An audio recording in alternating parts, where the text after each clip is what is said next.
മിശിഹായിൽ അനുഗ്രഹീതരായവരെ, ദിവ്യകാരുണ്യ ഈശോ ഈ ദിവസം നിങ്ങളെല്ലാവരെയും സമൃദ്ധമായി അനുഗ്രഹിക്കുകയും അവിടുത്തെ കൃപകളാലും അനുഗ്രഹങ്ങളാലും നിങ്ങളെ ഓരോരുത്തരെയും നിറയ്ക്കുകയും ചെയ്യട്ടെ എന്നും പ്രത്യേകമായിട്ട് പ്രാർത്ഥിക്കുകയാണ്.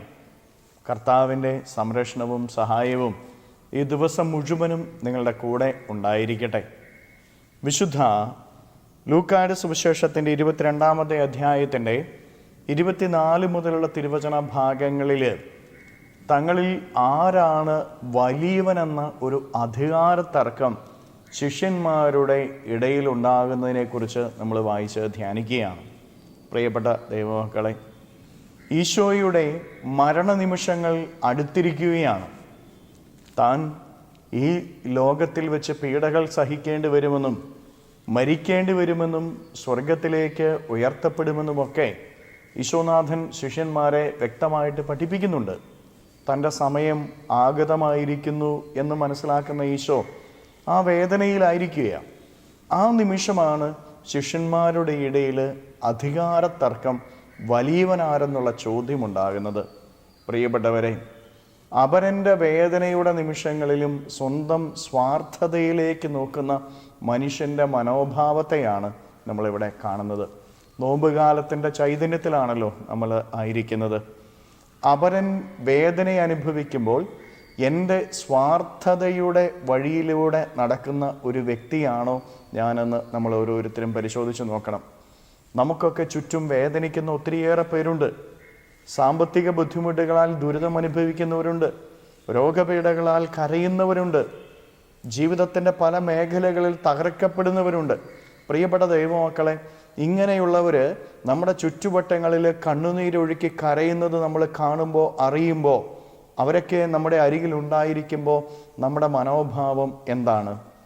ഈ നോമ്പ് കാലത്തിൽ നമ്മൾ അവരെ കാണാനും അവരെ സഹായിക്കാനും അവരുടെ കൂടെ ആയിരിക്കാനും നമുക്ക് സാധിക്കുന്നുണ്ടോ?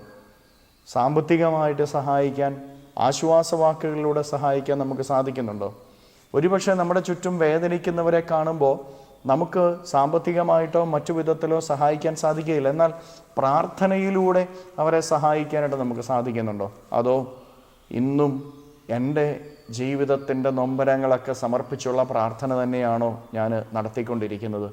എൻ്റെ സുഖങ്ങളുടെ നടുവിലാണോ ഞാൻ ജീവിക്കുന്നത്? പ്രിയപ്പെട്ടവരെ, സ്വാർത്ഥതയെ അകറ്റാനുള്ള കാലഘട്ടമാണ് നോമ്പിൻ്റെ കാലഘട്ടമെന്ന് നമ്മൾ ഓരോരുത്തരും തിരിച്ചറിയുക. അവൻ്റെ വേദനയിൽ അവനോട് പങ്കുചേരാനും അവനെ സഹായിക്കാനും അവന് വേണ്ടി പ്രാർത്ഥിക്കാനുമുള്ള നല്ലൊരു മനസ്സ് ഈ നോമ്പ് കാലത്തിൽ രൂപപ്പെടുത്തുക എന്നത് പ്രധാനപ്പെട്ട കാര്യമാണ്. രണ്ടാമതായിട്ട് നമ്മൾ തിരിച്ചറിയേണ്ട ഒരു യാഥാർത്ഥ്യം, അതുവരെ ഈശോനാഥനാണ് തങ്ങളെ നയിച്ചുകൊണ്ടിരുന്നത്. എന്നാൽ ഇനി മുതൽ തങ്ങൾക്ക് ഒരു നേതാവില്ല. പ്രിയപ്പെട്ടവരെ, ഒരു അരക്ഷിതാവസ്ഥ അവരുടെ ഇടയിൽ രൂപപ്പെടുക.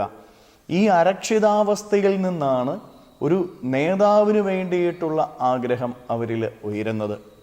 പ്രിയപ്പെട്ടവരെ, ദൈവത്തിൽ ആശ്രയം കണ്ടെത്തിയിരുന്നുവെങ്കിൽ, ദൈവം തങ്ങളുടെ കൂടെ ഉണ്ടായിരുന്നു എന്നുള്ള തിരിച്ചറിവ് അവർക്കുണ്ടായിരുന്നുവെങ്കിൽ അവരൊരിക്കലും ഈ തർക്കത്തിൽ ഏർപ്പെടുകയില്ലായിരുന്നു.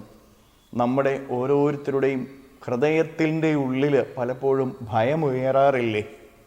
നമ്മുടെ ജീവിതത്തിൻ്റെ പല കാര്യങ്ങളിലൂടെ നമ്മൾ നടക്കുമ്പോൾ ഒരു ഭയത്തിന് നമ്മളൊക്കെ കീഴ്പ്പെട്ടു പോകാറില്ലേ? പ്രിയപ്പെട്ട ദൈവമക്കളെ, എന്തുകൊണ്ടാണ് ഈ ഭയം നമ്മളിൽ ഉണ്ടാകുന്നത്? പലപ്പോഴും ഒരു അരക്ഷിതാവസ്ഥയാണ്. നമ്മുടെ സമൂഹത്തിൽ അല്ലെങ്കിൽ നമ്മളായിരിക്കുന്ന ഇടങ്ങളിൽ ചില പ്രതിസന്ധികൾ കാണുമ്പോൾ, ചിലപ്പോൾ ചില രോഗങ്ങൾ കാണുമ്പോൾ, ചില സാമൂഹികമായിട്ടുള്ള പ്രശ്നങ്ങൾ കാണുമ്പോൾ നമ്മളൊക്കെ അറിയാതെ തന്നെ ഒരു അരക്ഷിതാവസ്ഥയിലേക്ക് കടന്നു പോകുന്നുണ്ട്. എൻ്റെ ജീവിതത്തിലേക്കും ഇത് കടന്നു വരുമോ? എൻ്റെ ജീവിതത്തിൻ്റെ അവസ്ഥ എന്തായിരിക്കും? പ്രിയപ്പെട്ടവരെ, ദൈവത്തിൽ ആശ്രയം വയ്ക്കുന്നവനെ, ദൈവത്തിൽ സുരക്ഷിതത്വം കണ്ടെത്തുന്നവൻ്റെ ജീവിതത്തിൽ ഭയമുണ്ടാവുകയില്ല എന്ന് തിരിച്ചറിയുക. ഈ നോമ്പുകാലം ദൈവത്തിൽ ആശ്രയം കണ്ടെത്തുവാൻ, സുരക്ഷിതത്വം ദൈവത്തിൽ കണ്ടെത്തുവാനുള്ള ഒരു കാലഘട്ടമാണ്. അതിനുവേണ്ടി നമുക്ക് പരിശ്രമിക്കാം, പ്രാർത്ഥിക്കാം. കരങ്ങളെ യാചനയോടെ പിടിച്ച് നമ്മുടെ ജീവിതത്തെയും ജീവിതത്തിൻ്റെ എല്ലാ കാര്യങ്ങളെയും ഈശോയ്ക്ക് കൊടുത്ത് സ്തുതിക്കാം. ഹല്ലേലൂയ.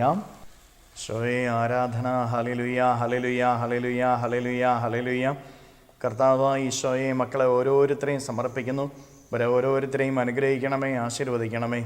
ഇവരുടെ ജീവിതങ്ങളിലേക്കും ഇവരുടെ അധ്വാനങ്ങളിലേക്കും അങ്ങ് ഇറങ്ങിച്ചെന്ന് ഇവരെ സഹായിക്കുകയും സംരക്ഷിക്കുകയും പരിപാലിക്കുകയും ചെയ്യണമേ.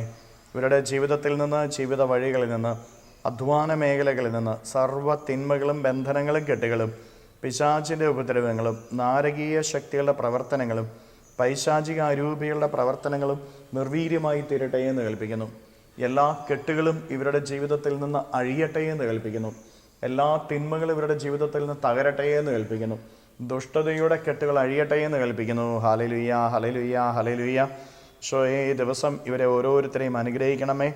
ഇവരുടെ കുടുംബങ്ങളിലേക്ക് അങ്ങ് ഇറങ്ങിച്ചെല്ലണമേ. അധ്വാനങ്ങളിൽ ഇവരെ സഹായിക്കണമേ. Hallelujah, hallelujah. നിത്യം പിതാവും പുത്രനും പരിശുദ്ധാത്മാവുമായി സർവേശ്വര എന്നേക്കും. ആമേൻ.